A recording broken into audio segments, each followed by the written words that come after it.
Okay, just let's look at Luke once again. I understand that we went over his profile yesterday. Let's review it really quick. So Luke, he was a doctor and a historian, writer of both Luke and Acts. Also mentioned that he had perhaps the same mental intelligence as Paul. The Lord being always so good, he provides someone similar to a similar mental intelligence as you, so that you can have conversations. So he provided for Paul in his last days while he was locked up a person with same mental intelligence as Paul, so that he can have good conversations and good rapport with someone. And in 2 Corinthians chapter 8 verse 18, Luke is described as the brother, this is our passage, the personal brother of Titus. We do not know, the Bible does not say explicitly that Luke is the brother of Titus, but we speculate that the brother is the brother of Titus. And what else? His Greek, Luke's Greek was primarily Attic Greek. If you look at Luke, the book of Luke, the first chapter has a lot of Attic Greek. Also, he joined Paul in the second missionary journey, Acts chapter 16, verses 10 to 11. And we mentioned the difference between we and then they. I'll mention it right now. He accompanied Paul to Philippi, but was not involved in the persecutions of Paul and Silas in Acts chapter 16. This was a pressure situation only for them, not for Luke yet. Acts chapter 16. Point 7. When Paul left Philippi, he also had to leave Luke behind. Acts chapter 16, verse 10. So how do we know? Because the we in the first person plural becomes they in the third person plural in Acts chapter 16, verse 40, and Acts chapter 17, verse 1. So you see a whole lot of we did this, we did that. And finally, when they took off, it was they. Point 8. But he joined Paul again on his third missionary journey and remained with him all the way to his death. So in his third missionary journey, we see that he comes along. He's in the picture now. He's not mentioned by name. I'm not sure exactly why, but he's not mentioned by name here. And maybe he probably was one of those celebrities. He was maybe a human celebrity, as we see, whose praise and the work of the gospel is throughout all the churches. Yes, that's probably the reason why, but I have no further explanation. So he remained with them. He joined him in this third missionary journey. Paul here, this is where he's at. Luke and Paul together. And he's going to go back to Jerusalem with Paul on his reversionistic journey as well, back to Jerusalem.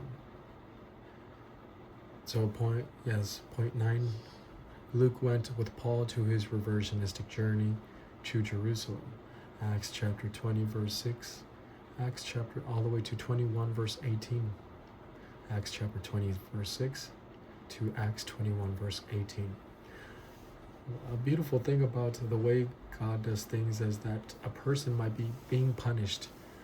Say that you are advancing in the plan of God and you find yourself with another believer, and that other believer is being punished for something.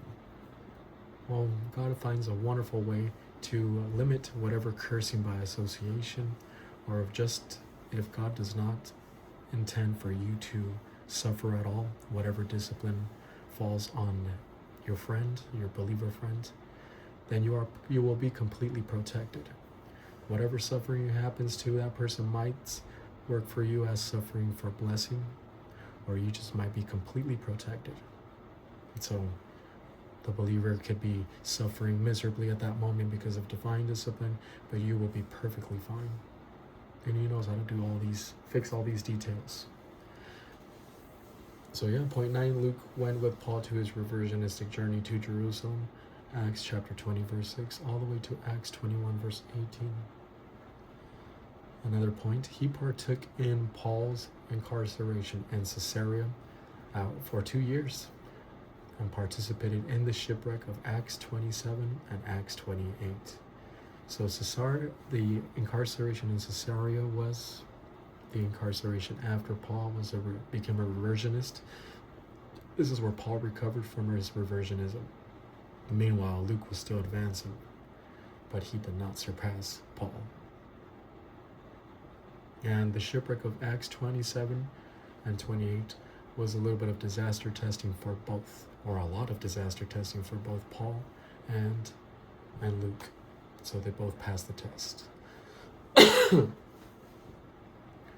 Next point, he was with Paul in his second incarceration, which led to Paul's death. 2 Timothy chapter 4, verse 11. This is the verse where he says, only Luke is the only one with me now. So everyone abandoned Paul. A lot of the believers who said they were with him, they abandoned him. But the only one that remained there was Luke. There were also a few Gentiles that were with him as well. So Paul has had his own private doctor. God's logistical grace provides, and there he had his own private doctor. Luke practiced medicine in Malta in Acts chapter 28, verse 9. Okay, now did I go over a little bit of the profile of Titus yesterday? I don't think I did. If I did, well, okay, here's some repetition. So profile of Titus. He was the theological student in Paul's seminary. Titus chapter 1, verse 4, he's called teknon, my son, that means student. So, okay, again, we're talking about Luke and Titus, right? That's where we're going over their profiles. So he was a theological student of Paul in Paul's seminary. Paul had a walking seminary, as you can see. They were moving up and down, and whoever wanted to learn, whoever had the gift of pastor-teacher would join them and start studying on their own. Point 2, after Timothy's failure in Corinth, Paul sent Titus. 2 Corinthians chapter 2, verse 13. He was the man. He was the man to fix things. The man that saw a fire, and instead of running away, he went into the fire. Point 3, he fixed the Corinthians and returned to Paul in Macedonia. 2 Corinthians chapter 7, verses 5 to 7. 2 Corinthians 13, verse 15. Point 4, in between Paul's first and second incarceration, Paul and Titus visited Crete.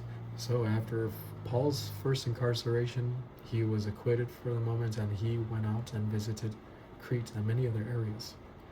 So Crete, this is where Titus was left to do his work for the Lord. Titus chapter 1, verse 5. Titus remained there in Crete. He was the right man for Crete because the Cretes were recalcitrant, impulsive people, hard to handle, very heavy, very angry, and liars as well. And so Titus was the perfect man to handle them, to put them in their place, and to establish pastors in all the local churches in that area. So you can see that Titus had the delegated gift of apostle. He was not an apostle, but the apostles, the real apostles, the 12 apostles, which includes Paul and excludes Judas Iscariot. They also delegated the gift of apostle, but it's not the gift, it is more of the function, the delegation. Serves as missionaries to establish local churches and to oversee them. So this is Titus. He had the delegation of apostle. Point 5. Then Titus went to Dalmatia. 2 Timothy chapter 4, verse 10. Dalmatia is you cross the sea from Italy and you go to Dalmatia, which is would be modern day Croatia. Point 6. Before all this, Titus was a test case in Jerusalem. Why a test case? Because at the time when Christianity was barely beginning, there was that issue between Jews and Gentiles still. The Jews still having a superiority complex as to their Judaism and thinking that the message belongs to us because we're Jews, not knowing that the message now of the gospel also goes to the Gentiles in the dispensation of the church. And in the midst of this debate, they were debating as to whether one must be circumcised. Do you go back to the law? Or do you just, is the law fulfilled already? And so Paul, being in Antioch, that's where he was with Titus, he went to the church of Jerusalem, these legalistic Jews, and he took Titus, an uncircumcised man. And so he took him as a test case. He says in chapter 2, verse 1, "Then after 14 years I went up again to Jerusalem, this time with Barnabas. I took Titus along also. I went in response to a revelation and meeting privately with those esteemed as leaders, such as John, Peter, James. I presented to them the gospel that I preach among the Gentiles. I wanted to be sure I was not running and had not been running my race in vain. Yet not even Titus, who was with me, was compelled to be circumcised, even though he was a Greek." Verse 4, "This matter arose because of some false believers had infiltrated our ranks to spy on the freedom we have in Christ and to make us slaves." So these false believers were Jews, such as the Judaizers. "We do not give in to them for a moment. We did not, so that the truth of the gospel might be preserved for you. So Titus was left uncircumcised to demonstrate that, yes, even an uncircumcised Gentile can be a believer." And so finally, some men among these Jewish believers had enough courage to stand up and say, "Yes, you're correct." I think that was Peter. Yes, Peter, John. Okay. He was a test case. Point 7. Titus's name does not appear in Acts, but he was one of the best in Paul's team. This is an interesting thing that in all Acts, Titus's name does not appear, but Paul mentions him a lot. So it gives you an idea that he was one of Titus's best men, not Timothy. People have this weird idea as to Timothy being the best man and all that. Yes, it's true that Timothy later on became a great pastor, as you can see in Second Timothy. But he was not this great man that people try to make him seem.